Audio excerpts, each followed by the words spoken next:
Hoy hablaremos sobre el concepto de la educabilidad como parte de la materia de enfoques filosóficos de la educación dentro del doctorado de educación.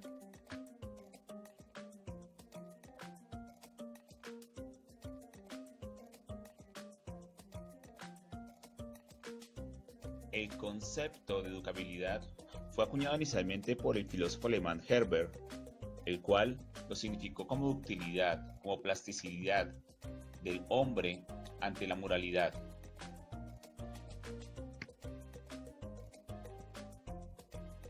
Sin embargo, para otros autores, como García Carrasco, el concepto profundiza sobre la capacidad del hombre para educarse, desde la posibilidad de su contexto, de su entorno, de su vivir. El término educabilidad, que no aparece en el diccionario de la Real Academia de Lengua Española, ha ingresado al aula como sinónimo de sacar o extraer. Es la viabilidad del proceso educativo y la reafirmación de la categoría de lo humano. Se derivan entonces dos conceptos, el de plasticidad, como capacidad de asimilar y adaptarse, y el de educabilidad, como la condición con la que nace el hombre con todo lo necesario para aprender y se encuentra con un entorno afectivo.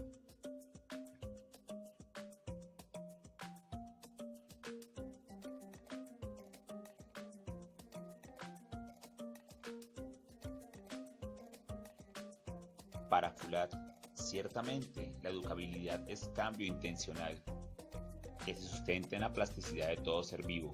Para hablar de educabilidad es necesario que el cambio o modificación sea diferenciado y desvinculado de las pautas fijas biológicas y pueda ser dirigido a una finalidad propuesta. La educación necesita de dos elementos, uno con capacidad de influenciar y otro capaz de ser influenciado. La no determinación total implica que se acepte su libertad y por tanto que sea susceptible de transformarse. Esta posibilidad de transformación es lo que en la filosofía de la educación se conoce como educabilidad.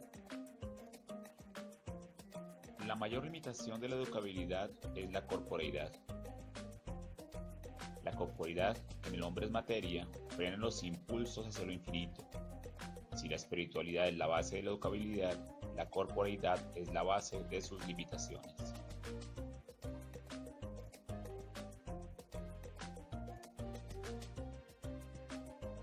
Los límites de la educabilidad se presentan desde tres perspectivas: la herencia o el pesimismo pedagógico, el ambiente o el optimismo pedagógico y la herencia del ambiente u optimismo moderado.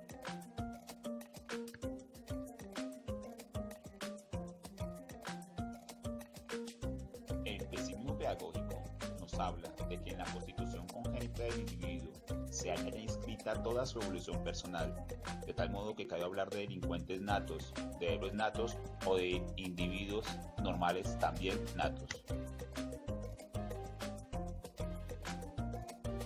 El pensamiento pesimista presenta tres características. Primero, esfuerzo desproporcionado respecto a los efectos conseguidos. Segundo, el fenómeno educativo se percibe desorientado respecto a los objetivos básicos de su naturaleza.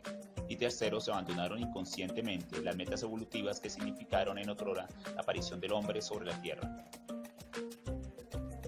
El ambiente u optimismo pedagógico arranca de la consideración de que en la formación de la personalidad fundamentalmente intervienen factores o causas ambientales que obran de modo decisivo. Existen dos vertientes, la sociológica y la psicológica. Desde la vertiente sociológica se entiende la educación de un modo global a todo ese bagaje con el que la sociedad, de forma positiva, equipa a sus nuevos miembros y así los socializa.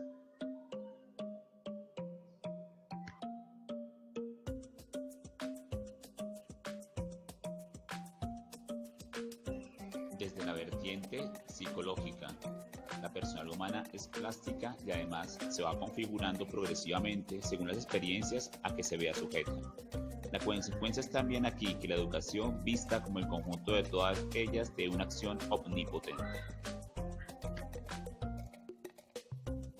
Para el ambiente o optimismo pedagógico se encuentran las siguientes falencias.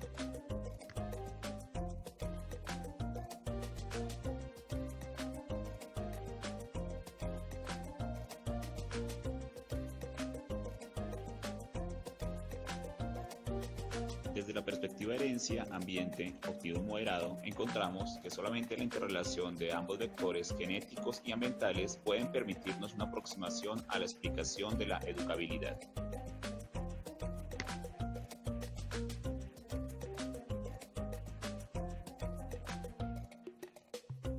Los límites generales de la educabilidad se dan desde dos frentes. Uno, desde la misma naturaleza del hombre, y el otro, desde la naturaleza de la intervención. Dentro de las limitaciones concretas, encontramos lo que se da, obviamente, por la interacción de los seres humanos, el educando, el educador y el contexto sociocultural.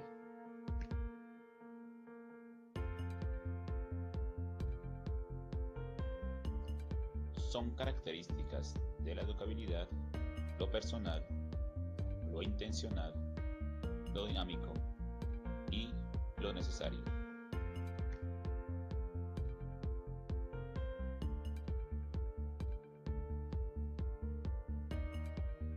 Piaget podría definir esta característica de la siguiente manera: el derecho a la educación no es más ni menos que el derecho del individuo a desarrollarse normalmente en función de las posibilidades de que dispone y la obligación de la sociedad de transformar esas posibilidades en realizaciones efectivas y útiles. Intencional. El ser humano es autónomo en cuanto a ser individual, pero en cuanto se le considera como deber ser, sufre influencias heterónomas que lo elevan hasta un plano ideal.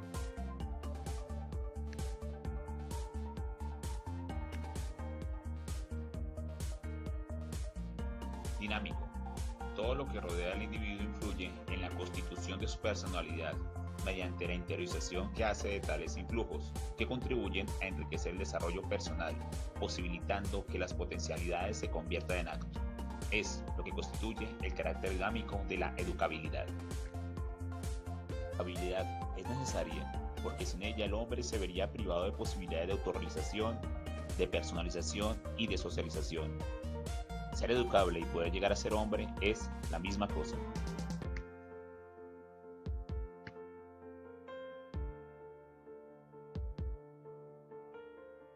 A partir de la teoría podemos llegar a las siguientes conclusiones.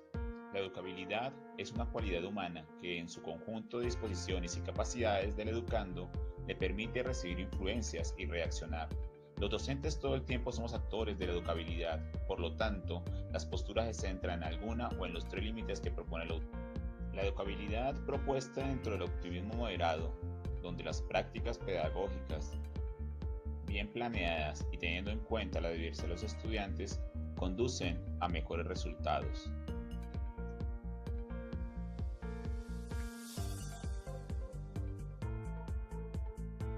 El concepto de educabilidad nos reafirma que somos seres que transforman y se transforman. El docente, como ser humano, nunca deja de mutar y es un sujeto que trasciende en otros.